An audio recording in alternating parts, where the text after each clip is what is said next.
Shalom, jemaat yang dikasihi Tuhan. Bersyukur sama Tuhan karena anugerahnya kita boleh ada sampai hari ini. Sudah tidak terasa kita memasuki Advent yang pertama. Minta kesediaan Evangelis Samadaya untuk maju menyalakan lilin yang pertama.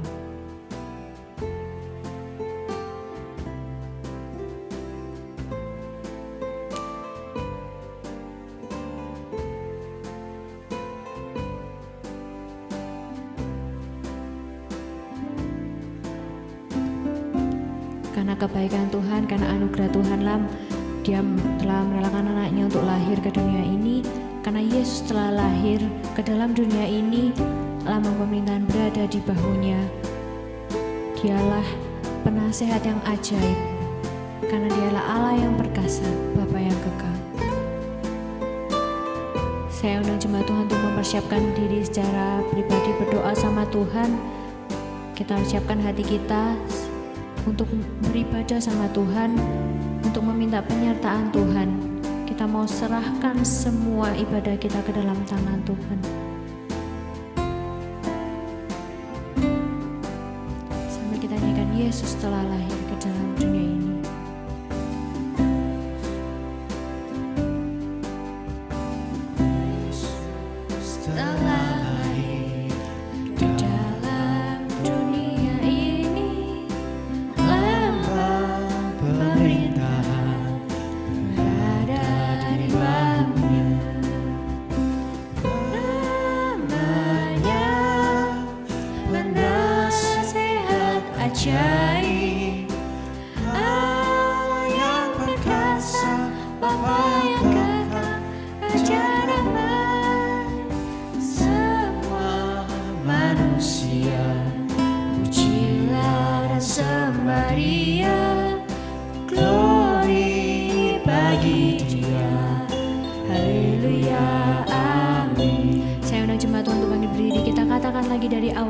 Yesus telah lahir ke dunia ini.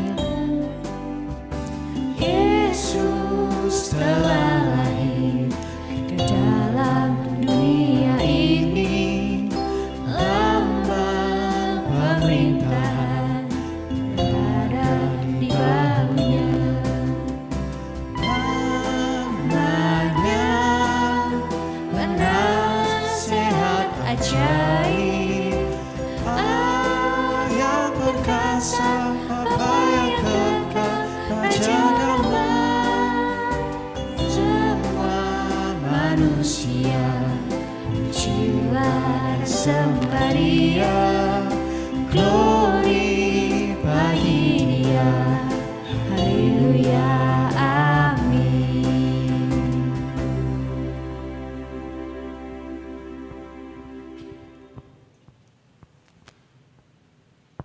Beribadalah kepada Tuhan dengan sukacita. Datanglah ke hadapannya dengan sorak-sorai. Ketahuilah bahwa Tuhanlah Allah. Dialah yang menjadikan kita, dan punya Dialah kita, umatnya dan kawanan domba gembalaannya. Kebaktian kita pada pagi hari ini didirikan dan dimulai di dalam nama Allah Bapa, Allah Putra dan Allah Roh Kudus. Turunlah atas kita sekalian anugerah, berkat, dan pertolongan dari Allah Tritunggal. Amin. Jemaat Tuhan dipersilakan duduk kembali.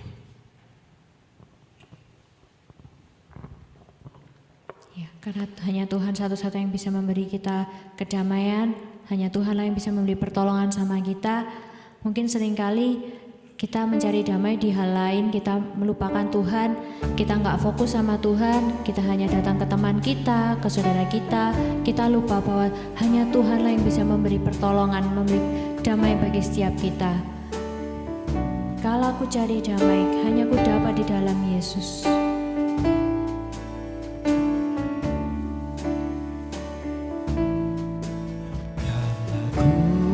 Cari damai, hanya ku dapat dalam Yesus. Kalau ku cari ketenangan, hanya ku temui di dalam tak satu pun dapat menghiburku, tak seorang pun dapat menolongku. Hanya Yesus jawaban hidupku. Bersama Dia hatiku damai, walau dalam lembah kegelapan. Bersama Dia hatiku damai, walau hidup penuh tantangan. Tak satu pun dapat menghiburku, tak seorang pun dapat menolongku. Hanya Yesus jawaban hidupku. Kalau aku cari damai, Kalau ku cari damai, hanya ku dapat dalam Yesus. Kalau ku cari keterangan, hanya ku temui di dalam Yesus. Tak satu pun dapat menghiburku, tak seorang pun dapat menolongku. Hanya Yesus jawaban hidupku. Bersama Dia hatiku damai, walau dalam lembah kegelapan. Bersama Dia hatiku tenang, walau hidup penuh tantangan. Tak satu pun dapat menghiburku, tak seorang pun dapat menolongku. Hanya Yesus jawaban hidupku.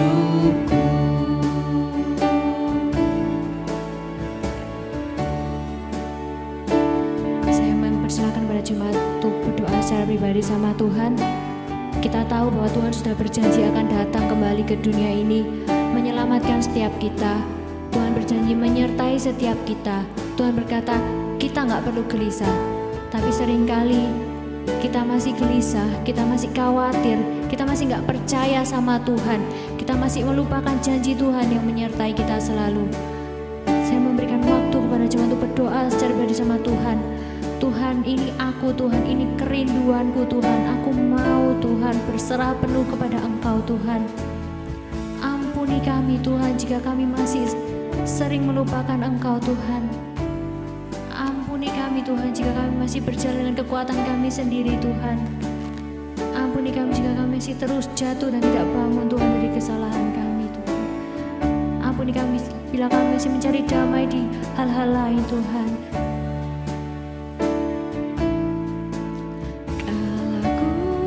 Cari damai, hanya ku dapat dalam Yesus. Kalau ku cari ketenangan, hanya ku temui di dalam Yesus. Tak satu pun dapat menghiburku, tak seorang pun dapat menolongku.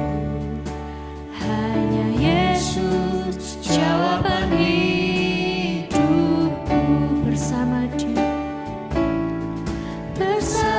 Dia hatiku damai, walau dalam lembah kegelapan. Bersama Dia hatiku tenang, walau hidup penuh tantangan.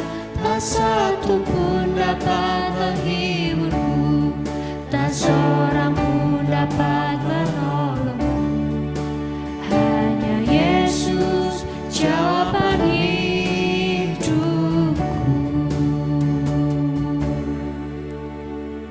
Berita anugerah pada hari ini diambil dari Yohanes 14 ayat 1-4. Janganlah gelisah hatimu, percayalah kepada Allah, percayalah juga kepadaku. Di rumah Bapakku banyak tempat tinggal.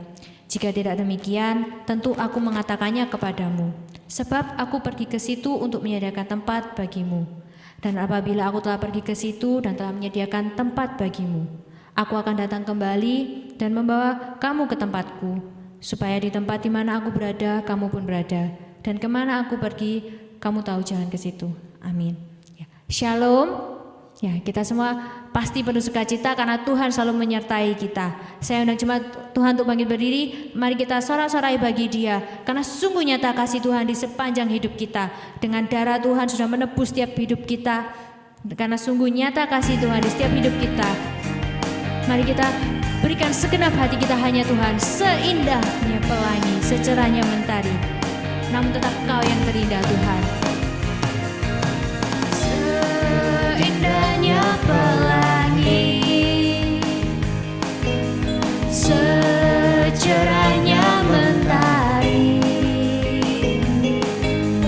namun Kau yang terindah, namun Kau yang termegah. Walau badai menghadang dan bumi pun bergoncang, namun Kau kan setia, menjagaku selamanya. Sungguh nyata kasih-Mu di sepanjang hidupku. Dengan darah-Mu Kau tebus dosaku. Sungguh nyata kasih-Mu di sepanjang hidupku. Senang hatiku hanyalah untuk-Mu. Kita katakan lagi, seindahnya pelangi.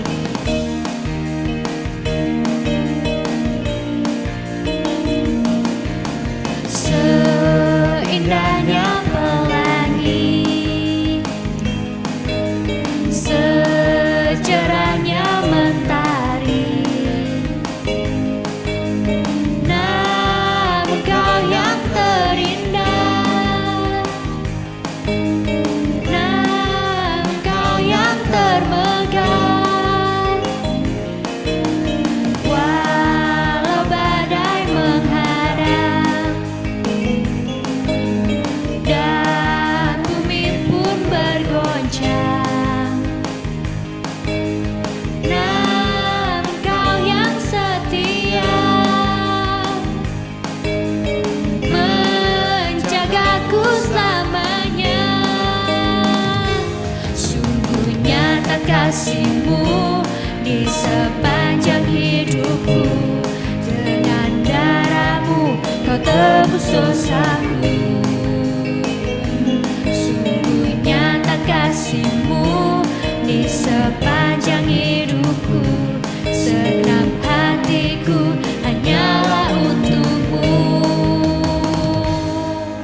Ya, masih ada sukacita, amin. Ya, saya mau ngajak saudara-saudara yang di rumah untuk memberi semangat sama kanan kirinya. Ayo semangat untuk memuji Tuhan, karena Tuhan selalu ada buat kita. Karena hidup kita hanya untuk Tuhan. Mari kita berikan semua yang terbaik dari kita. Kita berikan dengan semangat. Hidupku hanyalah untuk-Mu. Karena segenap hati kita kagum akan kebaikan Tuhan. Ajarku berdiam dekat di hati-Mu Tuhan. Saat kita berpaling, kita pasti menemukan cinta Tuhan yang luar biasa buat setiap diri kita.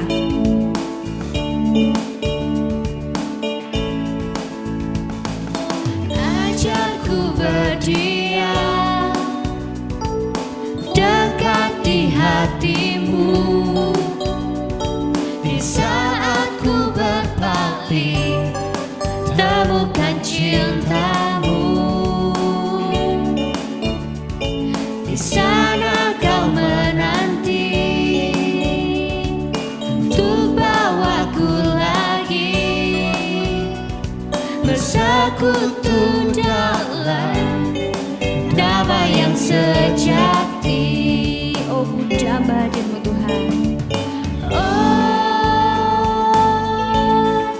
ku damba hadir-Mu. Oh, inilah rinduku. Hidupku hanya untuk-Mu.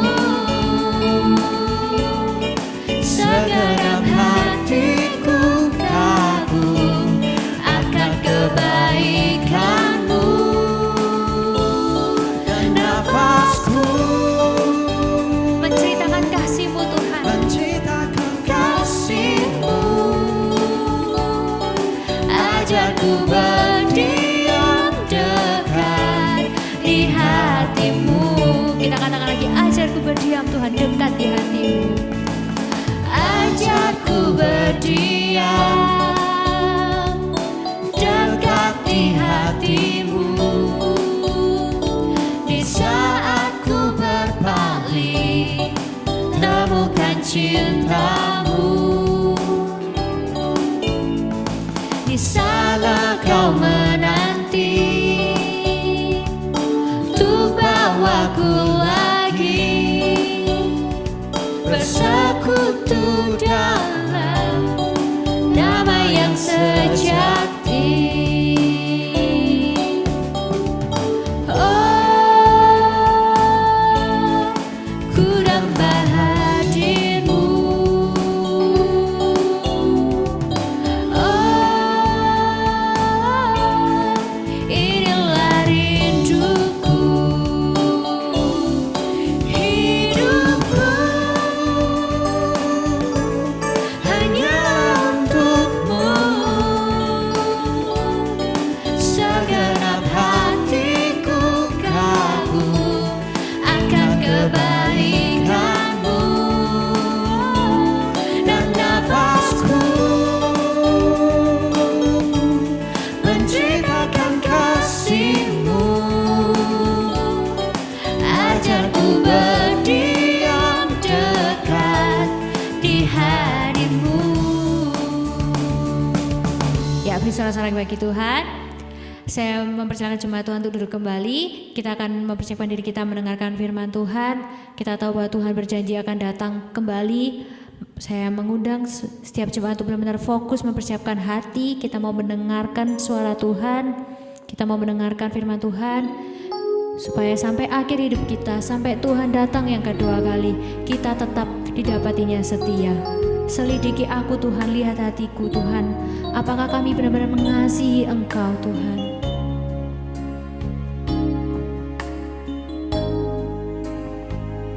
Selidiki aku, lihat hatiku. Apakah ku sungguh mengasihimu, Yesus? Kau yang Maha Tahu dan menilai hidupku. Tak ada yang tersembunyi bagimu. Tak kulihat kebaikanmu yang tak pernah habis di hidupku. Ku berjuang sampai akhirnya kau dapati aku tetap setia. Selidiki kami Tuhan, lihat hati kami Tuhan. Selidiki aku, lihat hatiku. Apakah ku sungguh mengasihimu, Yesus? Kau yang Maha Tahu dan menilai hidupku. Tak ada yang tersembunyi bagimu. Telah kulihat kebaikanmu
kami Tuhan. berjuang sampai akhirnya Kau dapati aku tetap setia. Kau dapati aku tetap setia.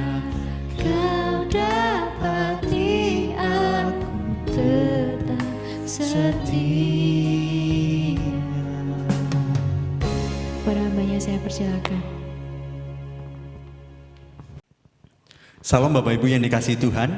Kita bersyukur pada hari ini kita boleh diberi kesempatan kembali untuk kita boleh beribadah, memuliakan nama Tuhan dan kita bisa berbakti demi Tuhan. Mari Bapak Ibu sebelum kita masuk di dalam firman Tuhan, kita tunduk kepala dan kita berdoa. Bapak Surgawi, terima kasih atas kasih setia Tuhan yang boleh Tuhan berikan bagi setiap kami.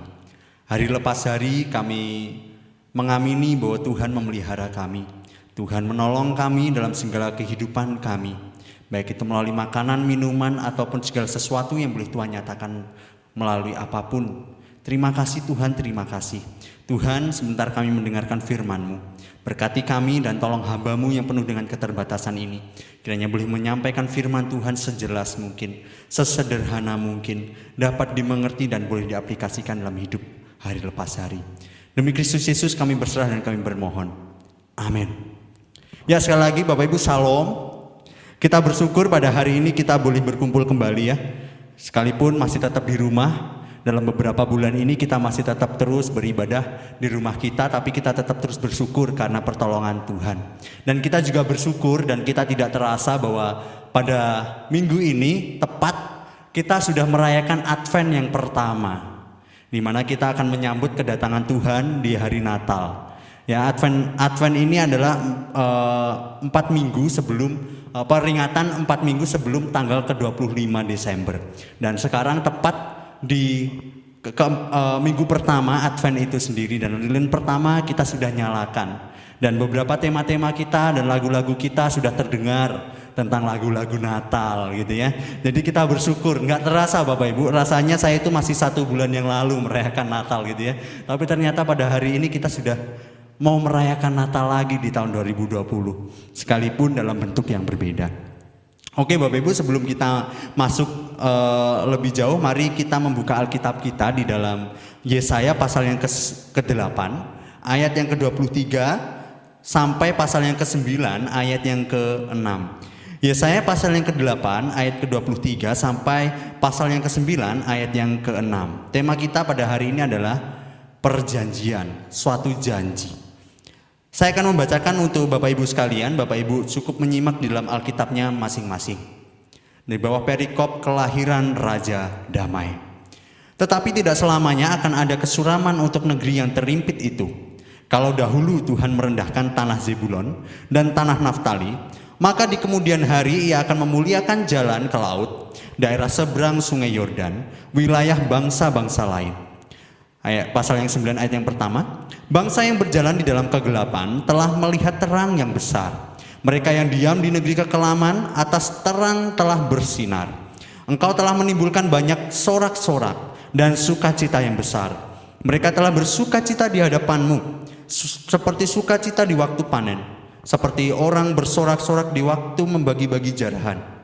Sebab kuk yang menekannya dan ganjar yang ada di atas bahunya, serta tongkat si penindas telah kau patahkan seperti pada hari kekalahan Midian. Ayat yang keempat, sebab setiap sepatu tentara yang berderap-derap dan setiap jubah yang berlumuran darah akan menjadi umpan api. Ayat yang kelima pasti kita sering mendengarkannya, saya akan bacakan. Sebab seorang anak telah lahir untuk kita, seorang putra telah diberikan untuk kita. Lambang pemerintahan ada di atas bahunya, dan namanya disebutkan orang, Penasehat Ajaib, Allah yang perkasa, Bapa yang kekal, Raja Damai. Besar kekuasaannya dan damai sejahtera tidak akan berkesudahan di atas tahta Daud dan di dalam kerajaannya. Karena Ia mendasarkan dan mengokohkan dengan keadilan dan kebenaran dari sekarang sampai selama-lamanya. Kecemburuan Tuhan semesta alam akan melakukan hal ini. Sedemikian jauh pembacaan Alkitab kita. Yang berbahagia adalah orang yang mendengar firman Tuhan, merenungkan dan melakukan dalam kehidupan kita hari lepas hari. Nah Bapak Ibu, sebagai orang Jawa pastinya kita tidak asing dengan satu istilah yang namanya mentok, ya. Ya, mentok itu biasanya kita pakai pada suatu posisi di mana kita itu ada di dalam jalan buntu, mau maju tidak bisa dan mau mundur rasanya juga tidak bisa, ya. Mau belok ke kanan juga nggak bisa, mau belok ke kiri juga bisa. Rasanya itu mentok, stuck dan buntu pada saat itu. Nah, bagaimana caranya? Biasanya ada orang ketika mengalami kementokannya itu tetap terus berjalan, tetapi pada waktu berjalan itu bisa juga menghalalkan beribu cara, mengambil keputusan-keputusan yang tidak sah, mengambil keputusan-keputusan yang tidak halal gitu ya, untuk bisa berjalan kembali, mengatasi kementokannya. Nah, Bapak Ibu, seperti inilah yang biasa kita alami bukan? Ketika ada situasi yang sangat mentok. Nah, Bapak Ibu, saya akan bercerita. Suatu kali ada sekelompok anak kecil sedang bermain di dekat rel, ya. Di rel itu ada dua jalan. Yang satu itu jalannya biasa dilewati kereta api, dan satu itu jalan yang biasanya tidak dilewati oleh kereta api. Dan ada segerombolan orang, kalau segerombolan orang berarti banyak anak, itu bermain di jalur kereta api yang aktif. Dan cuman satu anak saja yang bermain itu di jalur kereta api yang tidak aktif. Yang lain bermain di jalur kereta api aktif, dan satu anak bermain di jalur kereta api yang tidak aktif. Nah, singkat cerita Bapak Ibu, tiba-tiba terlihat ada suatu kereta api yang mendekat dengan kecepatan yang sangat tinggi. Pada saat mereka bermain, asik bermain, ada kereta api berlintas sangat cepat. Saya mau permisi tanya Bapak Ibu. Jikalau Bapak Ibu ada berada di depan panel persimpangan, ya, ada di panel persimpangan itu. Contoh misalkan Bapak Ibu itu sekarang bertugas sebagai mengatur rel itu, ya. Nah, permisi saya tanya, apa respon Anda?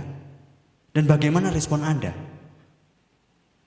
Pertanyaan pertama, apakah Anda memindahkan arah panel, memindahkan arah kereta api tersebut ke jalur yang sudah tidak aktif, sehingga ada seorang anak kecil yang dikorbankan? Pertanyaan kedua, sebagai kita pemegang panel, bagaimana respon kita? Apakah kita tetap terus melanjutkan kereta api itu di jalur yang masih aktif itu dan mengorbankan banyak anak? Bapak Ibu, mari kita coba berpikir sejenak, ya, sehubungan dengan respon kita misalkan dengan berada dalam suatu keputusan yang akan kita ambil. Mungkin Bapak Ibu sebagian besar dari orang luar sana akan memilih memindahkan panel kereta api, dan kereta api itu berjalan pada rel yang tidak aktif dan mengorbankan seorang anak. Sebagian besar orang yang di luar sana. Tetapi juga mungkin ada di antara kita yang memilih seperti itu. Jikalau memang ada, mungkin kita langsung berpikir, ya itu kan disahkan, kan cuma satu orang. Gak banyak orang kok yang dikorbankan, gak banyak anak kok yang dikorbankan. Itu adalah keputusan yang sah dan keputusan yang baik secara moral, secara emosional. Mungkin kita akan berpikir seperti itu Bapak Ibu. Tetapi coba kita pikir-pikir secara lebih mendalam. Apakah kita sadar bahwa ketika anak-anak yang memilih untuk bermain di jalur kereta api yang aktif itu adalah anak-anak yang salah sebenarnya. Dan seorang anak yang bermain di jalur kereta api yang tidak aktif itu adalah anak yang benar. Apakah kita mengorbankan orang yang benar, anak yang benar hanya karena anak itu adalah cuma satu orang anak saja, sehingga dia dikorbankan oleh karena kecerobohan teman-temannya yang bermain di tempat yang berbahaya? Bapak Ibu, ini keputusan yang sangat sulit. Dan demikian pula keputusan yang sangat-sangat sulit ini biasa kita lalui, bukan? Biasanya keputusan yang sulit itu kita lalui setiap hari. Contoh misal di kantor, contoh misal di masyarakat, atau di dunia politik. Terutama di dalam kehidupan demokrasi, ada begitu banyak pihak minoritas harus dikorbankan demi kepentingan mayoritas. Tidak peduli betapa bodoh dan cerobohnya pihak mayoritas tersebut. Bukankah hal ini terjadi di lingkungan kita saat ini? Bukankah keputusan-keputusan yang genting itu sudah kita lalui sekarang ini? Kita harus sadar bahwa hidup penuh dengan keputusan yang sulit yang harus kita buat. Dan mungkin kita tidak akan menyadari bahwa sesuatu keputusan yang cepat tidak selalu menjadi keputusan yang tepat, Bapak Ibu. Atau kita juga harus ingat bahwa sesuatu yang benar tidak selalu populer. Dan sesuatu yang populer itu tidak selalu benar. Keputusan-keputusan yang kita ambil mewujudkan sesuatu ketepatan bagi kita, apakah kita ini anak Tuhan atau bukan. Dan inilah yang kita alami hari-hari ini. Beberapa keputusan sulit yang ingin kita putuskan untuk melangkah ke depan. Bagaimana itu? Dan kurang lebih Bapak Ibu, ternyata keputusan-keputusan yang seperti ini bukan berlaku pada zaman sekarang ini saja. Keputusan-keputusan yang sulit ini harus dilalui oleh bangsa Israel pada zaman dulu. Secara otomatis konteks yang kita baca ini, bangsa Yehuda, khususnya Raja Yehuda pada waktu itu, mengalami suatu krisis yang besar, mengalami suatu masalah yang besar, mengalami suatu keterhimpitan yang besar, kesuraman yang besar, karena mereka itu sedang diimpit oleh suatu masalah bangsa lain ingin menjajah bangsa Yehuda. Sehingga seorang Raja Yehuda memutuskan sesuatu hal yang sangat fatal pada waktu itu. Raja Yehuda pada waktu itu memutuskan untuk berkoalisi dengan bangsa Asyur, untuk bekerja sama dengan bangsa yang lain, untuk memerangi bangsa-bangsa yang ada di sekitarnya. Bapak Ibu, keputusan-keputusan yang sulit seperti ini ternyata dialami oleh bangsa Israel pada waktu itu. Bukan cuma pada waktu kita saat ini. Pada zaman dahulu, Raja Yehuda sudah mengalami hal yang demikian. Sehingga keputusan yang sulit itu berakibat fatal bagi kehidupan bangsa. Baik itu secara moral, mereka fatal. Baik itu secara spiritual, mereka pun juga mengalami kefatalan.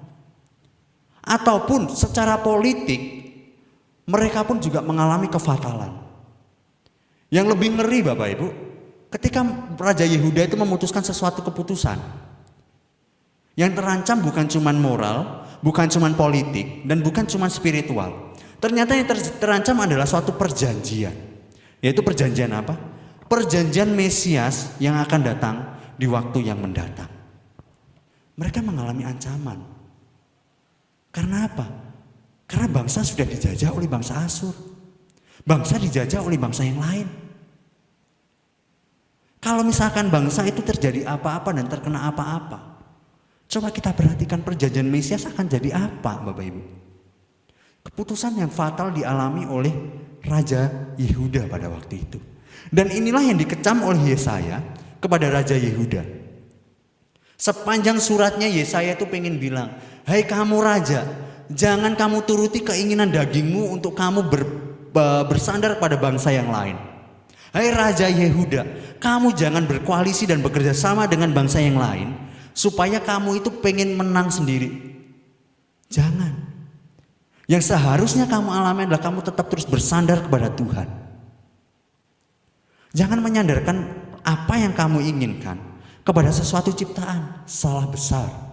Raja Yesaya di sepanjang suratnya mengisahkan bersandar kepada Tuhan adalah sesuatu hal yang paling utama. Dan kalau misalkan kita lihat ayat per ayat dan kitab per kitab, ketika ada orang yang tidak menyandarkan kepada Tuhan, pasti raja itu akan kalah. Tetapi ketika ada orang yang menyandarkan dirinya kepada Tuhan, sebagai contoh Hizkia, ya, dalam pelayanannya Yesaya juga kepada Raja Hizkia gitu ya, sebagai contoh Hizkia bersandar penuh kepada Tuhan. Akhirnya bangsa Yehuda menang. Sekalipun nanti pada akhir hidupnya Hizkia itu berpaling kepada Tuhan juga. Tetapi kita lihat ada beberapa raja yang tidak menyandarkan dirinya kepada Tuhan, berbuat jahat kepada Tuhan, dan akhirnya dia dihukum Tuhan. Tuhan keji, Tuhan memandang jijik apa yang diperbuat mereka. Bapak Ibu, dari sini kita mulai belajar. Ketika kita hidup, kita coba koreksi. Seperti apakah kita hidup di dunia ini? Apakah kita hidup bersandar kepada Tuhan? Atau malah kita hidup tidak bersandar kepada Tuhan dan kita bersandar kepada yang lain? Ironisnya beberapa tahun ini sebagai anak muda ya, kurang lebih beberapa anak-anak muda, bersandarnya itu lebihnya bukan pada Tuhan. Ada begitu anak muda itu pengen menyadarkan dirinya itu pada sesuatu yang bersifat nyata di depan mata mereka.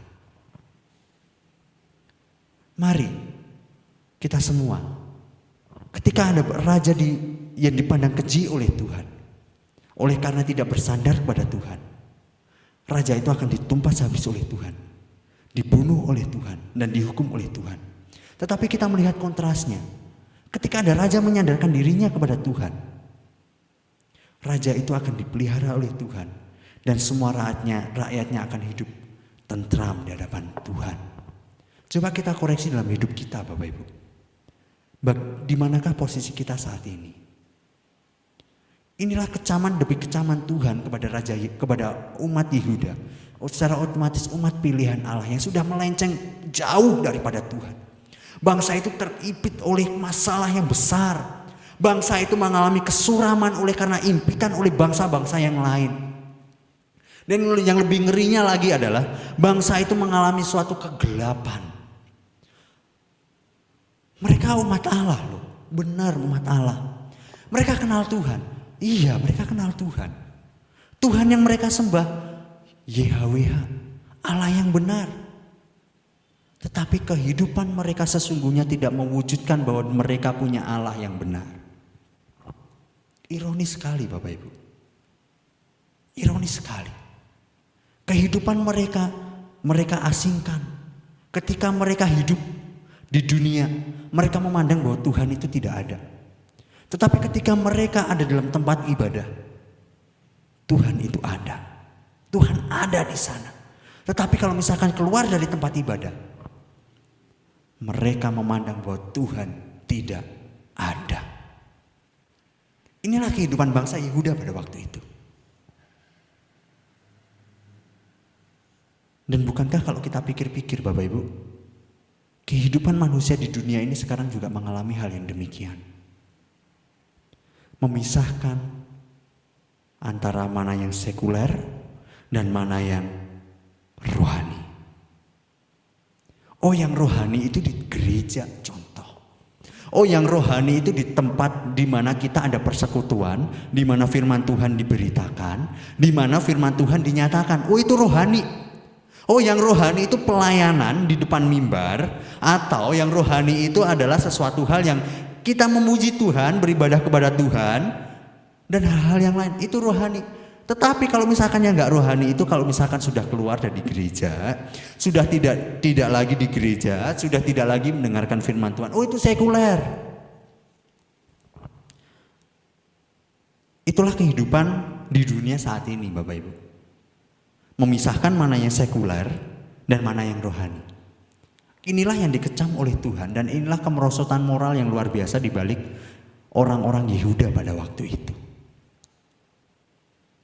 Sesungguhnya Tuhan itu ingin menyatakan bahwa aku itu bukan cuma di gereja tok. Aku itu bukan cuma di tempat di mana kamu mengadakan persekutuan. Tetapi aku sesungguhnya itu berdaulat sebalik segala sesuatu, dan aku ada di dalamnya. Dan sesungguhnya Tuhan itu berada di semua bidang dan semua aspek kehidupan manusia. Mari kita menyadari akan hal ini. Mari kita belajar akan hal ini. Bangsa Yehuda jatuh oleh karena pengajaran yang tidak benar pada waktu itu. Bangsa Yehuda jatuh oleh karena pengenalan mereka kurang kepada Tuhan. Bangsa Yehuda umat Tuhan, tetapi kehidupannya tidak menunjukkan bahwa ada Tuhan. Bangsa Yehuda kenal Tuhan, tahu Tuhan yang benar, tetapi sesungguhnya mereka tidak mengenal siapa Tuhan yang benar itu. Sehingga mereka hidup seenaknya sendiri. Kemerosotan moral yang luar biasa ini disebabkan oleh karena ketidaktaatan mereka pada perintah Tuhan, yang tetap terus bersandar kepada Tuhan, mengenal Tuhan yang benar, dan melakukan perintah Tuhan. Inilah yang dikecam oleh Tuhan.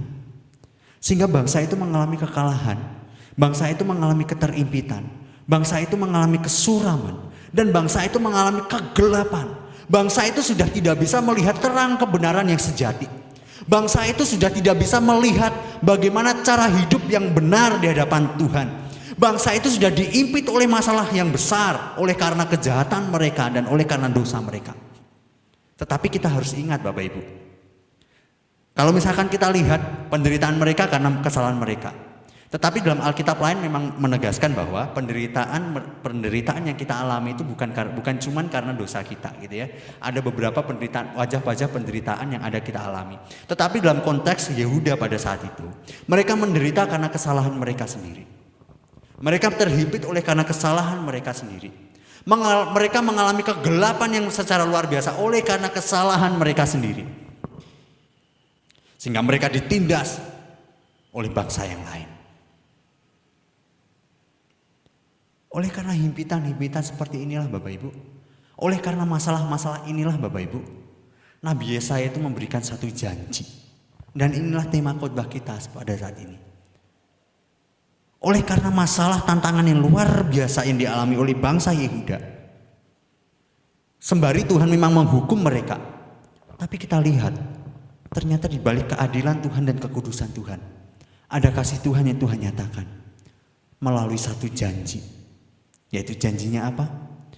Di dalam ayat yang pertama, ayat yang ke-30, di ayat yang pasal yang ke-9 ayat yang pertama. Bangsa itu memperoleh satu janji. Tuhan bilang, orang akan melihat suatu terang.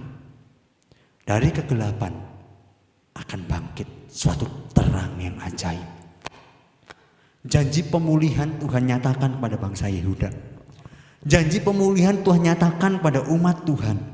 Janji pemulihan Tuhan nyatakan pada orang-orang yang penuh dengan masalah, penuh dengan tantangan, penuh dengan penderitaan, himpitan, kesuraman. Tuhan menyatakan bahwa Tuhan akan memulihkan keadaan mereka. Ketika engkau melihat suatu kegelapan, pada saat itu pula ketika Tuhan menyatakan kuasanya, engkau akan melihat suatu terang yang Tuhan berikan kepada mereka. Janji pemulihan Tuhan nyatakan. Di sini kalau misalkan kita lihat konteksnya memang tentang konteks kerajaan gitu ya. Konteks tentang pemerintahan, bahwa Tuhan akan memulihkan pemerintahan mereka. Tuhan akan memulihkan kerajaan mereka. Tetapi kalau misalkan kita gali lebih dalam lagi, ternyata bukan cuma konteks kerajaan yang Tuhan pulihkan. Di balik konteks kerajaan itu, ada konteks-konteks yang lain. Ada teks-teks, ada sisi-sisi yang lain Tuhan pulihkan. Yaitu moral dan spiritual manusia yang berdosa.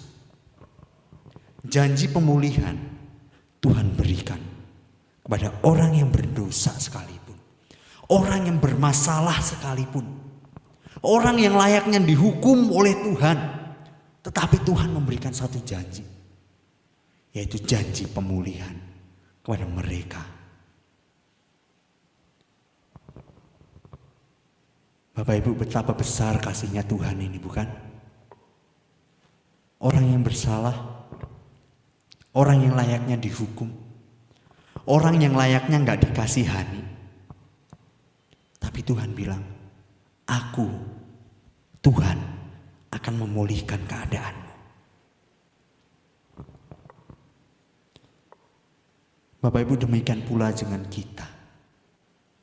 Tuhan tuh punya satu janji. Dan bukankah itu sudah digenapi dalam hidup kita? Bahwa aku akan memulihkan engkau, akan menyembuhkan engkau dari satu perbudakan, dari satu impitan yang sangat besar, yaitu apa? Dosa. Janji pemulihan yang pertama Tuhan sudah nyatakan bagi kita, bahwa perbudakan dosa yang kita alami saat ini, bahwa himpitan-himpitan dosa yang merongrong tubuh dan jiwa kita, yang menjauhkan kita dari Tuhan, sehingga kita tidak bisa berelasi lagi dengan Tuhan. Tuhan sudah kalahkan semuanya itu. Tuhan sudah pulihkan semuanya itu. Dan Tuhan sudah sembuhkan semuanya itu. Janji pemulihan yang pertama, sekali dan selamanya, Tuhan sudah pulihkan. Tapi memang Bapak Ibu, ketika janji itu sudah Tuhan pulihkan, Tuhan penuhi dalam hidup kita, kita memang masih tetap terus berada di dalam satu zona, namanya zona penderitaan. Benar ya? Kita tidak akan lepas namanya dengan penderitaan. Kita masih akan tetap terus menderita karena dunia sudah jatuh dalam dosa. Tetapi ingat kata Tuhan, bahwa semuanya itu akan dipulihkan oleh Tuhan. Janji pemulihan akan tetap terus dinyatakan oleh Tuhan. Sekalipun keselamatan kita sudah terima daripada Tuhan, tetapi janji pemulihan yang lain, melalui tantangan masalah yang kita hadapi, Tuhan akan memberikannya bagi Bapak Ibu dan bagi kita saat ini. Janji yang pertama Tuhan nyatakan, janji pemulihan. Lantaran janji yang kedua itu apa Bapak Ibu? Janji damai sejahtera. Saya akan bacakan dalam pasal yang ke-9 ayat yang ke-5. Sebab seorang anak telah lahir untuk kita, seorang putra telah diberikan untuk kita. Lambang pemerintahan ada di atas bahunya, dan namanya disebutkan orang Penasihat Ajaib, Allah yang perkasa, Bapa yang kekal, Raja damai. Ayat yang ke-6 saya bacakan. Besar kekuasaannya dan damai sejahtera tidak akan berkesudahan di atas tahta Daud dan di dalam kerajaannya. Karena ia mendasarkan dan mengokohkan dengan keadilan dan kebenaran dari sekarang sampai selama-lamanya. Kecemburuan Tuhan semesta alam akan melakukan hal ini. Janji yang kedua yang Tuhan nyatakan kepada orang berdosa, orang bermasalah adalah janji damai sejahtera. Puji Tuhan Bapak Ibu, kita punya Tuhan yang sama seperti bangsa Israel, yang sama seperti yang bangsa Yehuda percayai. Mereka mendapatkan suatu perjanjian damai sejahtera, dan kita juga merasakan perjanjian itu. Dan saat ini kita sudah punya perjanjian itu, yaitu janji damai sejahtera. Yaitu melalui siapa? Melalui Yesus Kristus yang telah lahir ke dunia, hidup melayani kita, mati, salibkan, bangkit pada hari yang ketiga, menyatakan kuasanya, maut dikalahkan, dia naik ke surga dan memberikan suatu hal yang baik bagi kita, yaitu Roh Kudus menolong kita untuk kita tetap terus merasakan damai sejahtera itu. Dan kita tetap terus berpegang pada kebenaran firman Tuhan itu. Puji Tuhan Bapak Ibu. Janji damai sejahtera itu Tuhan nyatakan bagi kita. Dan ada 4 jabatan ketika damai sejahtera. Janji seorang putra yang lahir itu yang akan kita terima. Ya, saat yang pertama adalah dia itu penasihat yang ajaib. Yang kedua, dia Allah yang perkasa. Tidak ada yang mampu mengalahkan segala sesuatu yang ada dalam dirinya. Selain itu dia Bapa yang kekal. Yesus itu dia sekalipun seorang anak, dia punya Bapa, yaitu Allah Bapa itu sendiri, dan dia seorang anak. Tetapi dia punya karakter seorang Bapa yang mengasihi seorang anaknya. Dia menyambut orang-orang yang berdosa untuk bisa hadir kembali bersama dengan Bapa, bersatu lagi bersama dengan Bapa, berelasi kembali dengan Bapa. Puji Tuhan Bapak Ibu. Dan terakhir, dia adalah seorang Raja damai. Kekuasaannya tidak dipenuhi dengan kekerasan, kekuasaannya tidak dipenuhi dengan pertempuran, tapi kekuasaannya dipenuhi dengan damai sejahtera. Oleh karena dia adalah Allah yang kasih. Dia mengasihi umat-umatnya. Sekalipun orang berdosa, sekalipun orang yang bermasalah, tetapi Tuhan tetap menyatakan kasihnya kepada mereka. Tuhan ingin memulihkan mereka. Ketika mereka dipulihkan, gak cukup cuma dipulihkan saja, tetapi mereka diberikan sesuatu hal, yaitu damai sejahtera dalam dirinya. Puji Tuhan Bapak Ibu. Dan inilah janji Tuhan yang Tuhan nyatakan pada orang-orang berdosa. Dulu pada bangsa Yehuda, tetapi sekarang pada kita. Dan puji Tuhannya, kabar baiknya adalah, saya yakin Bapak Ibu semuanya sudah percaya kepada Tuhan. Janji ini sudah dipenuhi oleh Tuhan. Kita bersyukur akan hal itu. Kita yang dulunya gelap, kita yang dulunya terimpit oleh dosa, kita yang dulunya diperbudak oleh dosa sehingga kita tidak bisa jalan seturut dengan kehendak Tuhan. Tetapi Tuhan memulihkan kita melalui pengorbanannya di kayu salib. Dia seperti seorang bapa yang menggendong kita, membawa kita untuk kita bisa berelasi kembali dengan Bapa. Dia mengalahkan maut melalui kebangkitannya di kayu dari orang mati. Puji Tuhan, Bapak Ibu. Tetapi memang tidak perlu dipungkiri juga. Ketika Tuhan sudah memulihkan segala sesuatu itu, hidup kita tetap terus dalam tantangan dan masalah. Benar ya? Himpitan demi himpitan kita sedang alami. Mungkin memang bukan karena kesalahan kita. Mungkin karena hal-hal yang lain yang ada dalam diri kita. Tetapi percayalah Bapak Ibu, bahwa janji pemulihan itu tetap Tuhan akan nyatakan bagi Bapak Ibu dan saya. Bagi orang-orang benar, bagi orang yang taat dan bersandar penuh kepada Tuhan. Ingat-ingat janji ini, bahwa Tuhan pasti akan memulihkan hidupmu dan hidupku. Mungkin Bapak Ibu sekarang mengalami tantangan dan masalah dalam keluarga, ataupun dalam pekerjaan yang saya tidak tahu. Atau Bapak Ibu mengalami tantangan dan masalah dalam dunia bisnis Bapak Ibu. Atau mungkin ada beberapa anak yang mengalami masalah dan tantangan dalam dunia sekolahnya. Atau seorang ibu yang mengalami tantangan dan masalah stres karena ngajarin anaknya yang belajar online. Saya tidak tahu. Tapi mari kita meyakini satu hal. Bahwa pemulihan daripada Tuhan pasti Tuhan akan nyatakan pada kita semuanya.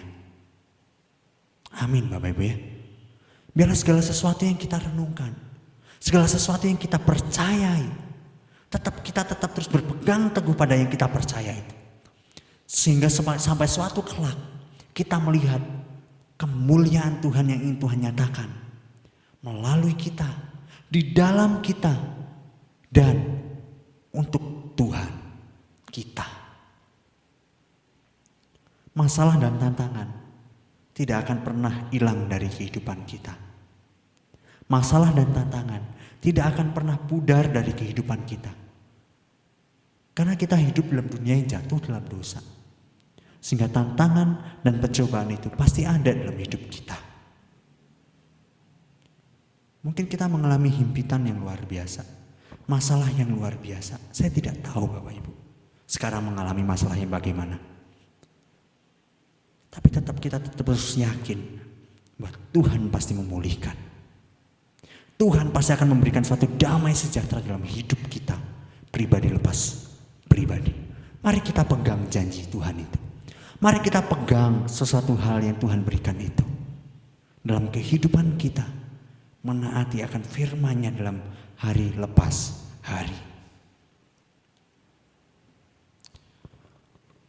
Bapak Ibu, suatu kali saya akan menutup khotbah saya dengan satu ilustrasi ya. Suatu kali ada seorang yang bernama Thomas E. Dorsey. Dia ini seorang pengarang lagu dari Negro. Dia pada tahun 1932, dia itu seorang penyanyi rohani yang sering dipakai Tuhan kemana-mana. Ingat, dia pelayan Tuhan, dia pengarang lagu rohani, dan dia dipakai Tuhan kemana-mana. Karena kemampuannya yang bernyanyi sangat hebat dan kemampuannya untuk bisa membawa jemaat, bisa mengagungkan Tuhan. Thomas E. Dorsey ini sering diundang oleh KKR yang besar. Salah satu KKR yang besar yang dipimpin oleh Billy Graham. Thomas E. Dorsey ini pernah diundang.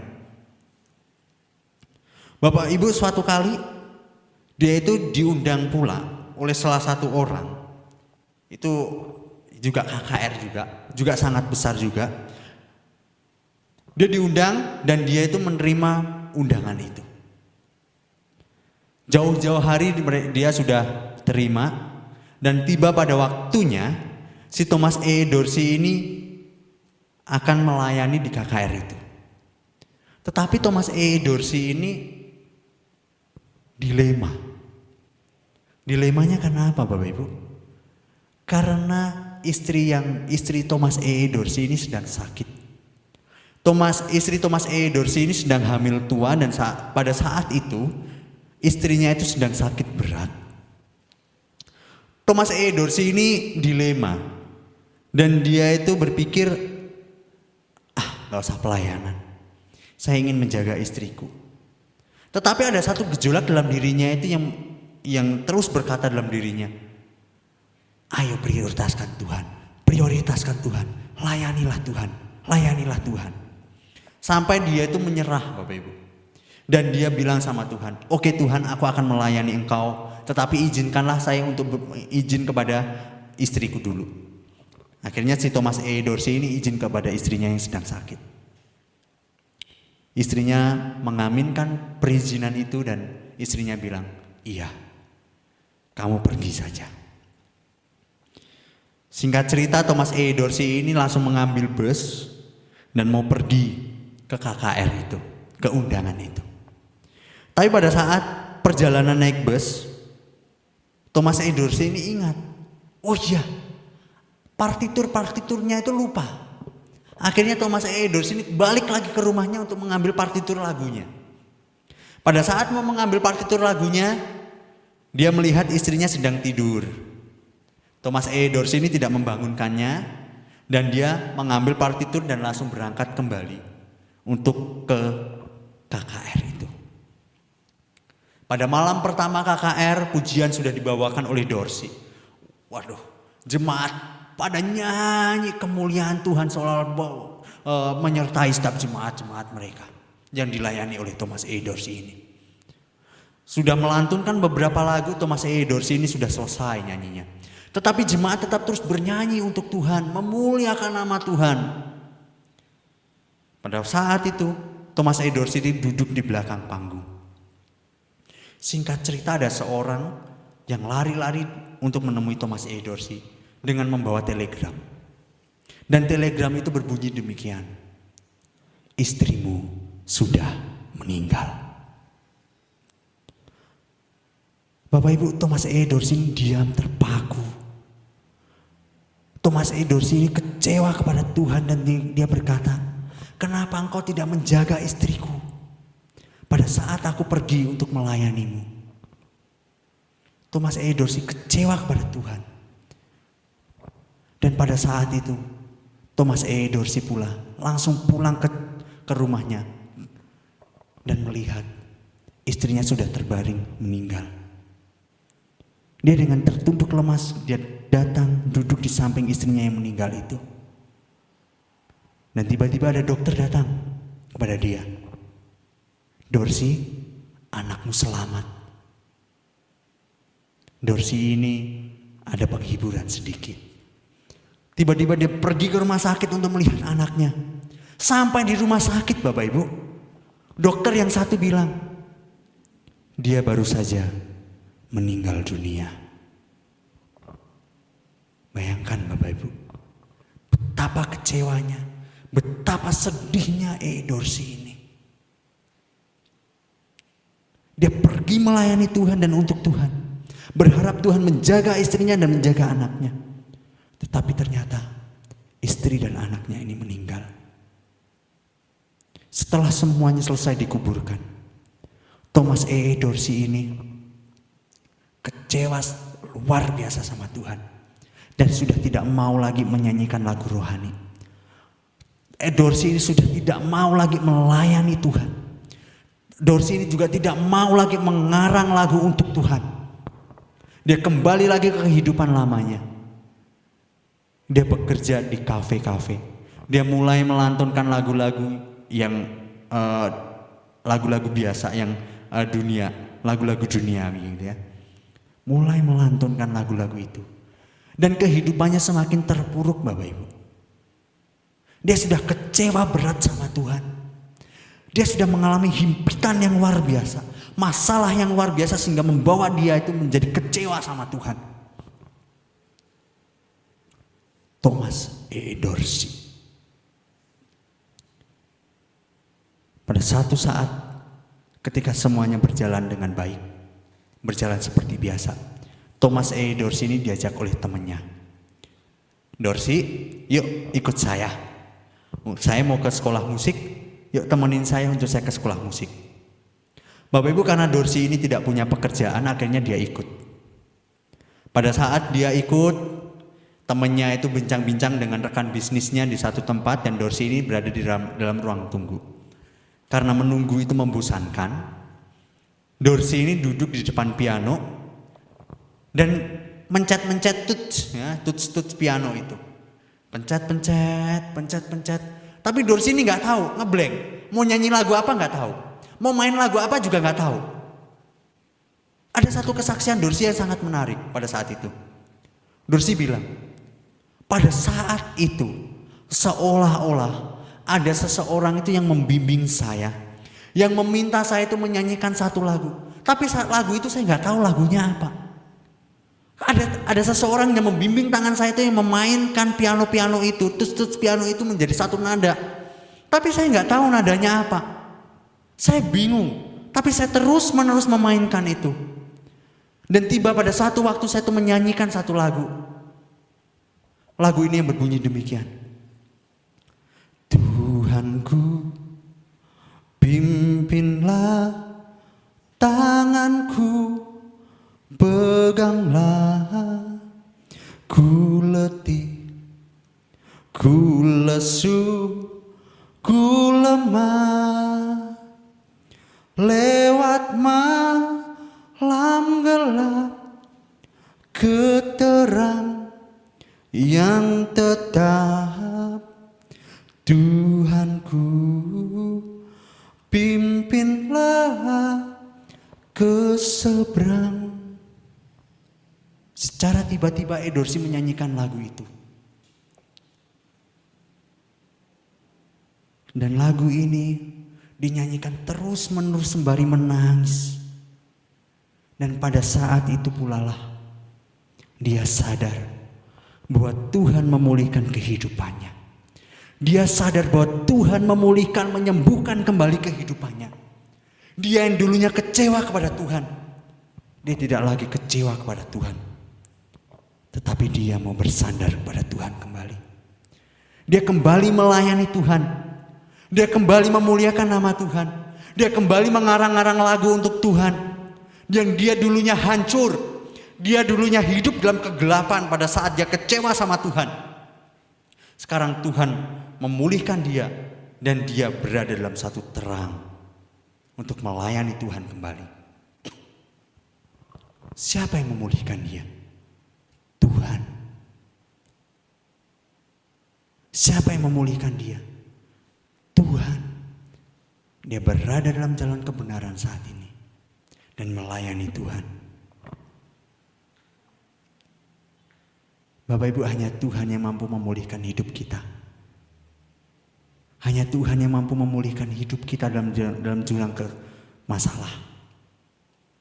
Ketika kita terimpit, ketika kita mengalami suatu kesuraman, ingat janji Tuhan.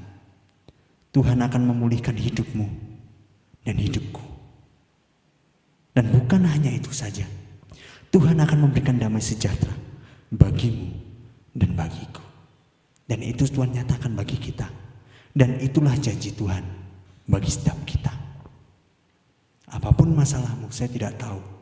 Apapun tantangan yang kau hadapi, saya tidak tahu. Tapi tetap terus pegang janji Tuhan. Tuhan akan memulihkan hidupmu dan hidupku. Kita tetap terus tekun menghadapi hari lepas hari. Setia kepada Tuhan. Hingga sampai suatu kelak Tuhan bilang, hai hambaku yang setia, yang baik dan setia, masuklah dan turutlah dalam sukacitaku. Kiranya ini menjadi kerinduan saya dan kerinduan Bapak Ibu semuanya.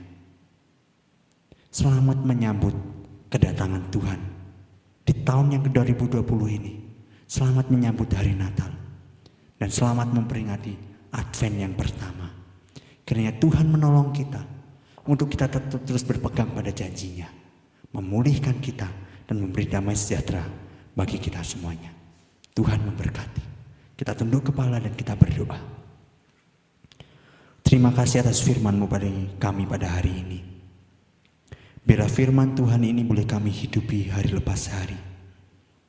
kami tetap terus berpegang pada janji Tuhan yang memulihkan hidup kami. Kami tetap terus berpegang pada janji Tuhan yang memberikan damai sejahtera bagi setiap kami. Kami meyakini apapun masalah dan tantangan kami, kami meyakini bahwa Tuhan ada dalam diri kami yang akan mengalahkan segala sesuatu yang ada di depan kami. Sehingga kami tetap terus berpegang pada Tuhan, berpegang pada janji Tuhan, bahwa Tuhan baik bagi setiap kami semuanya. Kami berserah, kami berdoa dalam tangan kuasa-Mu. Izinkanlah setiap kami untuk melakukan dalam hidup kami firman Tuhan ini. Demi Kristus Yesus kami bersyukur dan kami berserah. Amin.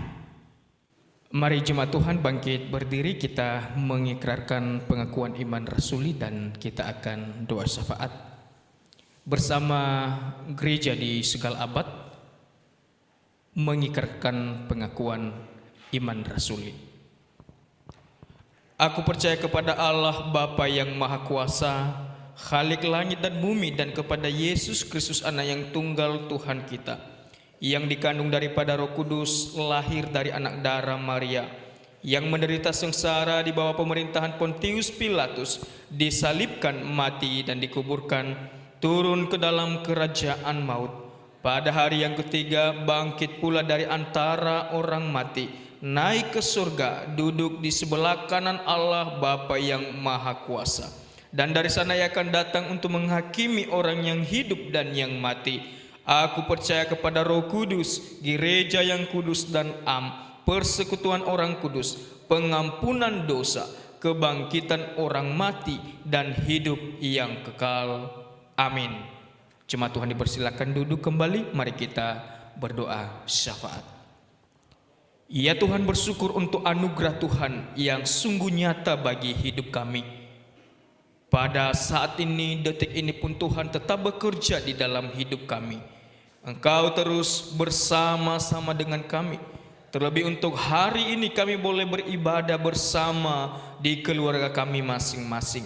Dan juga kami boleh menikmati akan firman Tuhan yang disampaikan oleh hamba-Mu.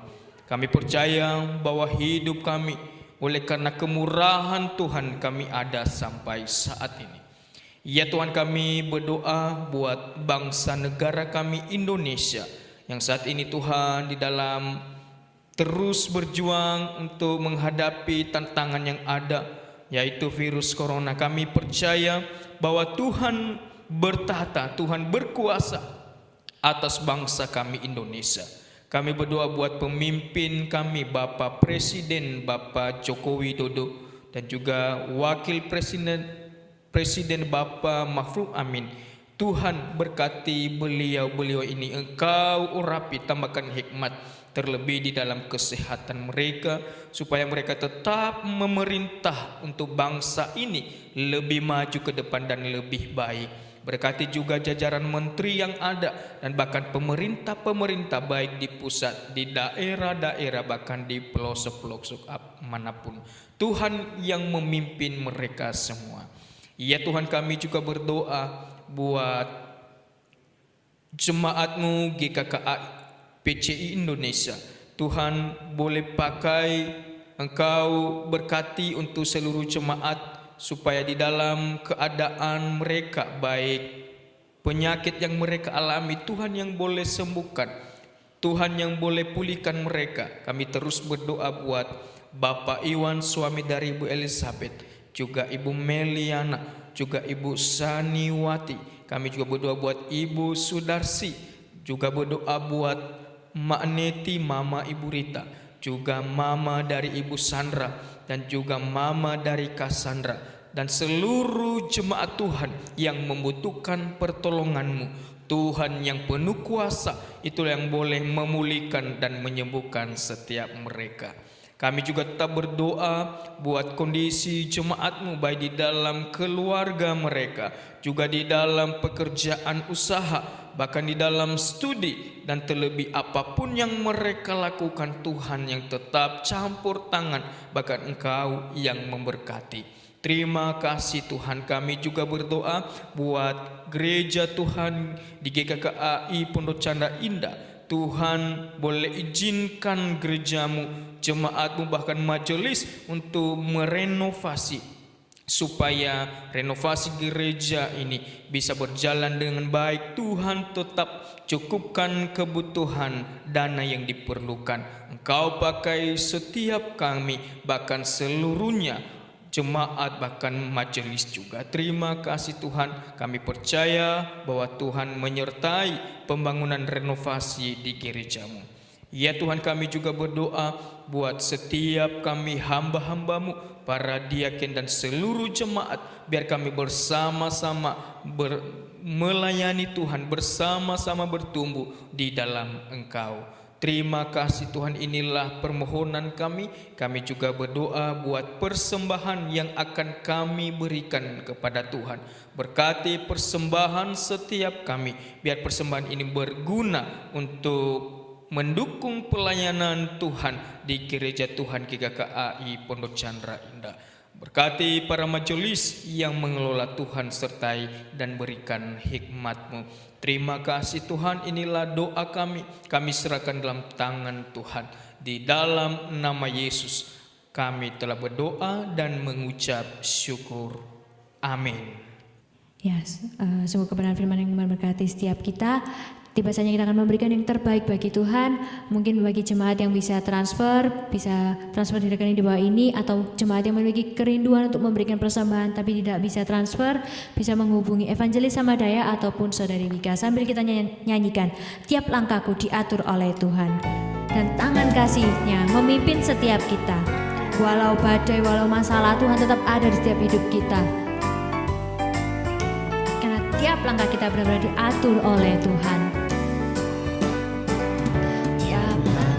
Ku diatur oleh Tuhan, dan tangan kasih-Nya memimpinku. Di tengah badai dunia menakutkan, hatiku tetap tenang teduh. Tiap langkahku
Tuhan untuk bagi berdiri, kita akan mengakhiri ibadah kita pada pagi hari ini sambil mari kita nyanyikan doksologi.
mari kita pulang dengan penuh iman kepada Tuhan kita, dan mari kita menerima berkat daripadanya.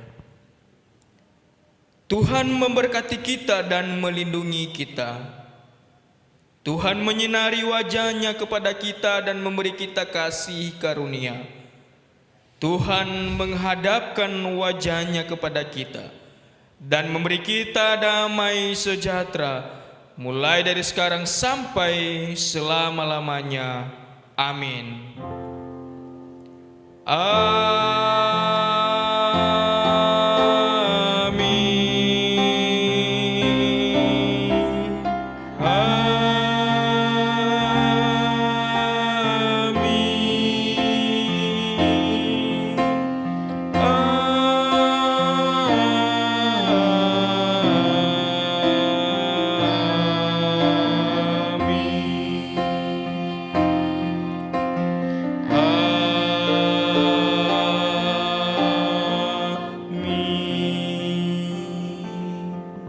Jemaat Tuhan dipersilakan duduk kembali. Ibadah kita selesai, doa teduh. Tuhan Yesus memberkati.